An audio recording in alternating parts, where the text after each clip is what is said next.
In this video, I will show you how to add YouTube channel link in your TikTok account. Open up the TikTok app. Push on your profile picture here in the lower right corner. Press on this tab here that says Edit Profile, push on that. There's an option here to link Instagram account or YouTube channel to your TikTok account. Since we are linking our YouTube channel to our TikTok account, we will choose the YouTube option.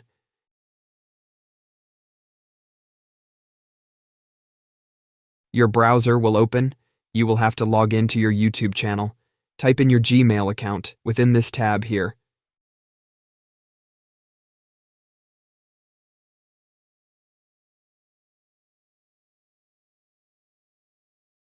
Then type in your password.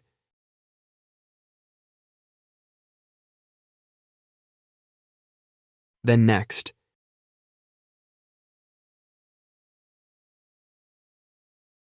Google asks you, make sure you trust TikTok with your Google account information. Press Allow. There's our YouTube channel link in the bio of our TikTok account. Push on it and see if the YouTube link works. And that's how you do it, guys. How to add YouTube channel link in your TikTok account.